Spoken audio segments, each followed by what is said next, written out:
Is a better world possible? The challenge sometimes seems overwhelming. Billions of people have no access to education, healthcare, clean drinking water, or even basic human rights. The poverty was compounded by corruption, conflict over resources, economic stagnation, and violence. Where are the solutions? And who are the change makers who can create them? In the past few years, a powerful wave has emerged.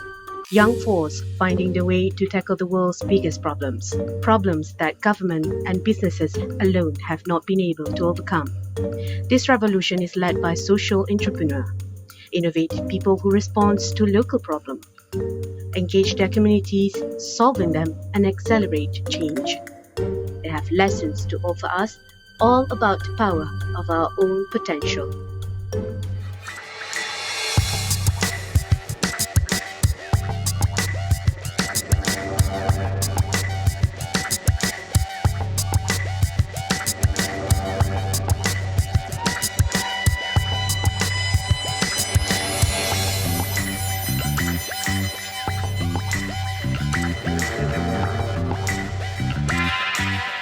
There are new waves of startups in Malaysia, social enterprises that capturing the attention of young people with the aim of giving back to society from the profit that they made. Driven by passion to make it happen, they take risks that others wouldn't dare. Most of us fear of being in the dark. We are terrified of being unable to see what's ahead of us. But has it crossed our minds what is it like to be blind? What is it like to lose our vision and struggling to adapt to the new environment, knowing the fact that people will treat you differently? Because we are bound by the doctrine that the blind who lack their sense of sight are unable to do things like normal people, we often distance ourselves or isolate them. We do this not being fully aware of their abilities and strength to survive. To overcome the barriers and negative perceptions of people within a community, many government, corporate, and non-governmental organizations are taking the initiative to help the blind find their place in the society. Meet Steven Chan, 52, founder of the Dialogue in the Dark Malaysia and Malaysia Glaucoma Society, who lost his sight in 2007, talks to us on his journey and mission.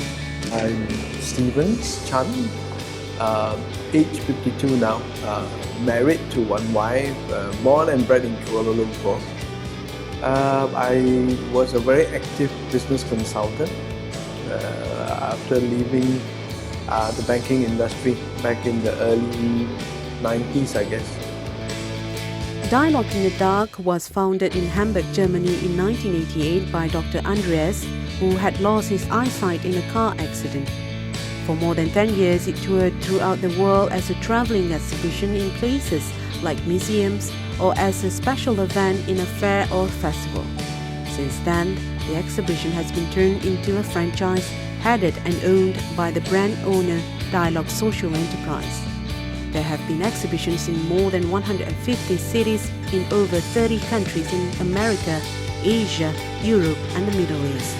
Dialogue in the Dark has been around for the past 25 years. This is in fact the 25th anniversary since it started from Germany, Hamburg, by Dr. Andreas Heinke. And since then, it's always been championing its establishment as a social enterprise, and to give a different perspective to people's mindset, to challenge them, that through dialogue, they will change their perspective towards the marginalized people like the visually blind, and of course, towards their own appreciation of what they have and to have gratitude. So that's what Dialogue has been doing for the past 25 years.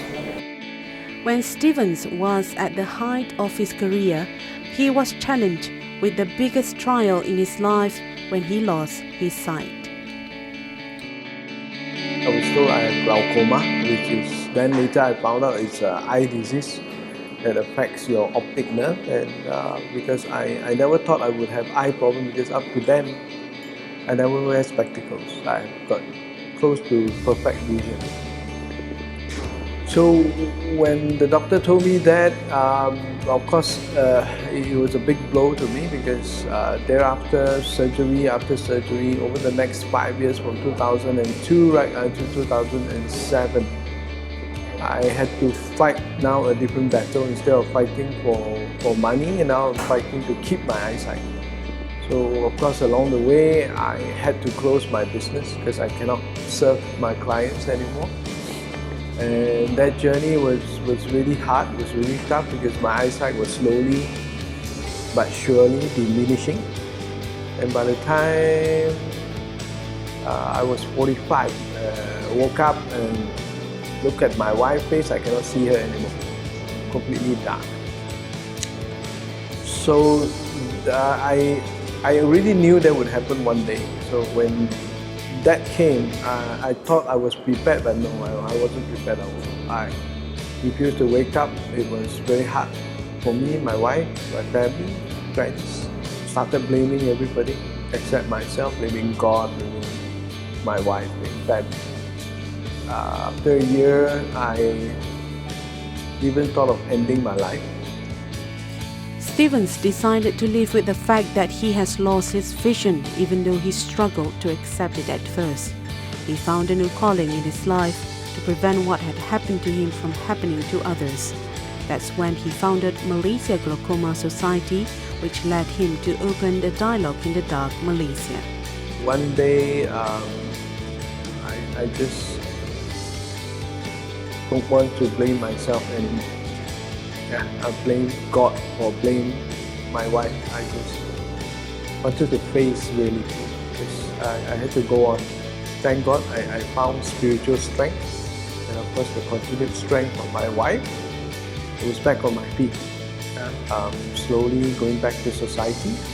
The goal of Dialogue in the Dark is to increase the awareness among the public and tolerance of otherness, furthermore conquering obstacles between those who can see and those who can't. They also aim to create jobs for disadvantaged people by turning perceived deficits into potential assets. We began with a corporate workshop in 2013. The idea was because we felt through Dialogue in the Dark, the encounter of darkness itself makes them appreciate, makes them have gratitude. And we got that good response in a way from corporate companies, though it was slow, but they were coming in. And then in late 2013, I felt we need to do the exhibition, because with the exhibition we expose Dialogue in the Dark to more from the public. Schools can come in, and so we managed to get an agreement with Petrol Science. That's where we started the exhibition. And a philanthropist came in, someone I don't know, but who, after experiencing Dialogue in the Dark in Hong Kong, he found me and just asked me how much I need. I said I need this amount of money to start with. Yeah, he loaned us this seed money, and from Petrol Science, here we are. So for us, whether it's Glaucoma Society or my other non-profit organization, Save On Sight, it's in a way our final jigsaw to that fight against unnecessary blindness. With Dialogue in the Dark, when people go in there, they come out. I'm always very happy to hear people saying, "Oh God, thank God I still have got good eyesight. I need to appreciate my eyesight." Something that we have been fighting for the past 4 years. That experience itself, people saying yes. And what makes it even better is that I can use this to earn money from corporates and the government agencies, hopefully in future with training, with so much of training programs. The money we make goes back into our work. Continue to do free eye checks for the poor community, giving them free visual aids, and at the same time training the blind community as well. So it's really Dialogue in the Dark for me. It's like a dream come true for us in our community work to fight and stop unnecessary blindness. Yeah.